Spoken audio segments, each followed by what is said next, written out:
What's going on, guys? Matt here, coming to you from Laidlaw, Harley-Davidson. So today we're going to be talking about the Solo trim. It's a brand new trim level for the 2026 model year. Harley-Davidson introduced it, I'm assuming, to achieve the lowest price point possible on some of their most popular motorcycles. So basically what the Solo trim is just what it says. It's a Solo seat, no passenger pegs, no passenger accommodations.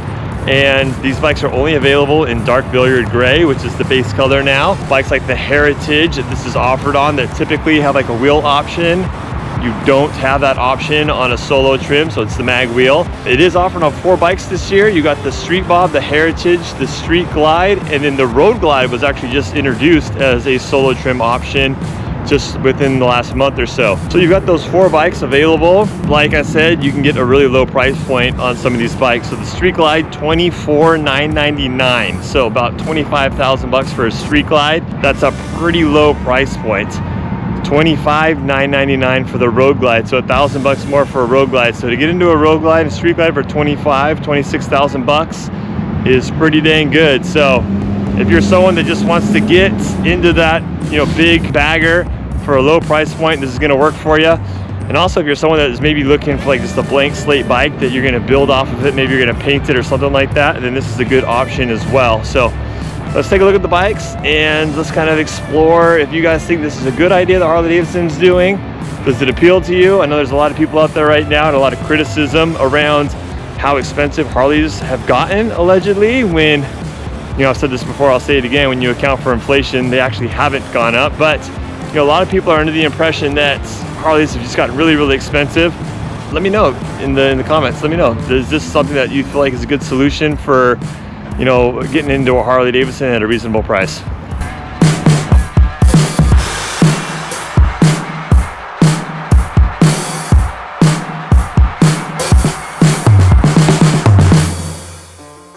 Alright, so let's take a close look at these 4 Solo trim motorcycles in the 26 model year. By the way, I do not have the Street Bob right now. I have seen it. I sold it though. And so I just have the 3 bikes here, the Heritage, the Street Glide, and the Road Glide. We'll be taking a look at the Street Bob online on Harley-Davidson's website and looking at the price and all that good stuff. So let's take a close look at the baggers first, so the Road Glide and the Street Glide. So like I mentioned, you can only get it in the dark billiard gray, so it's a non-metallic gray color. They kind of changed the shade of this color. If you guys remember when they first started using this gray color as a base color back in 2021, I believe it was a little bit lighter shade. So this year they changed it to dark billiard gray in the description, and it is a slightly darker shade of gray this year. And so this is the base color. Harley-Davidson took a page out of BMW and Tesla's book, and they no longer give away the black as a base color anymore. You got to pay a little bit extra for black, and the billiard gray is base, and whether you like it or not, it is what it is at this point. Some people don't really like that. Other people enjoy getting the gray at a base price. Regardless, this is the base color now. Also, the chrome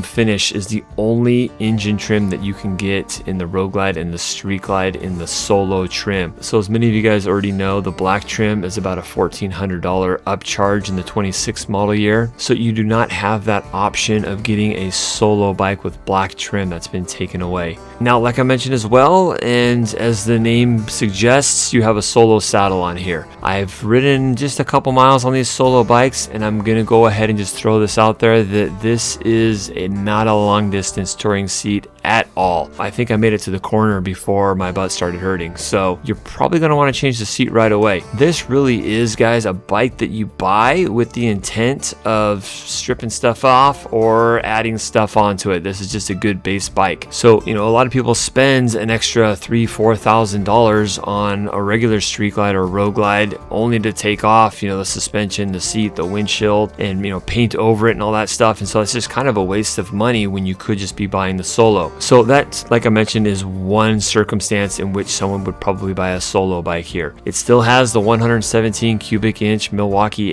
8s, so the newest version of the M8, so all the power is there. It's got the same infotainment system, the same speaker setup and all that stuff, so you're not compromising anything there. Same wheels and all that good stuff, grips, foot controls, that's all the same. The lighting is the same as well. So really all you're compromising on these Solo trim bikes is you don't have any passenger foot pegs, you don't have a 2 2-up seat for passenger accommodations. You can only get the gray, and you can only get it in the chrome trim.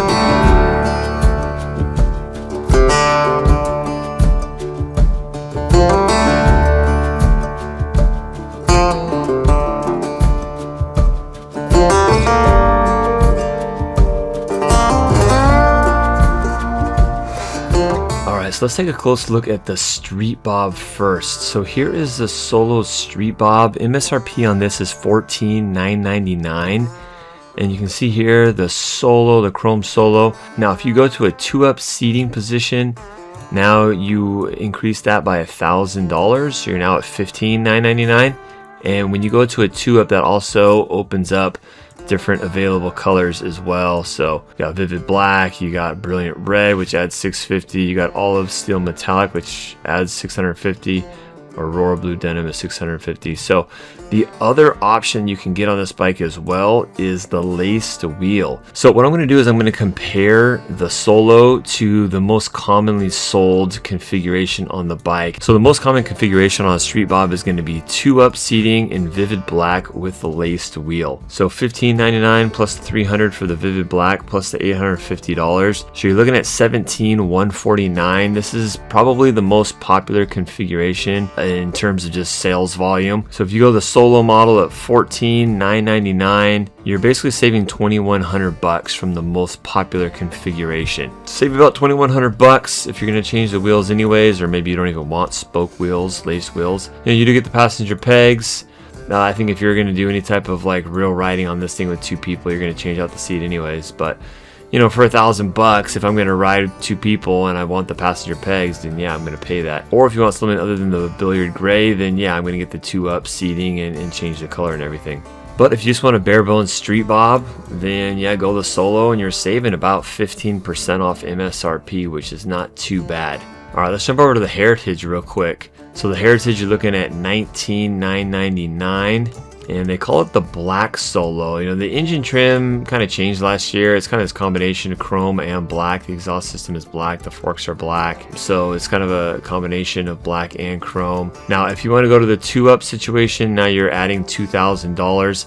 Another thing that you gain and delete based on the trim is also the windshield. So on the Solo model, you're taking off the windshield on the bike. And then of course the passenger seat and the passenger pegs when you go to the Solo as well. So if you want those extra things, if you're going to use them, it's definitely worth the $2,000 to get it. But if you're not going to use them, or you're just really trying to save every dollar possible, take it off, save $2,000. Just like the Street Bob, you also have the option of laced wheels for $850. So let's compare the Solo against the most commonly purchased Heritage, which I believe is going to be the black one. So start off at $19.99, you add $2,000 for the 2-up version. Vivid black is $300, and then you add $850 for the laced wheels. You're looking at $23,149. Subtract $19,999 from that, you're saving $31.50 on that. So once again, you're saving about 15% off MSRP if you want to go with the Solo. And that's 15% off the MSRP of the most commonly sold one, which is going to be the black one with the lace wheels. I think most people on a Heritage, they want to get the lace wheels.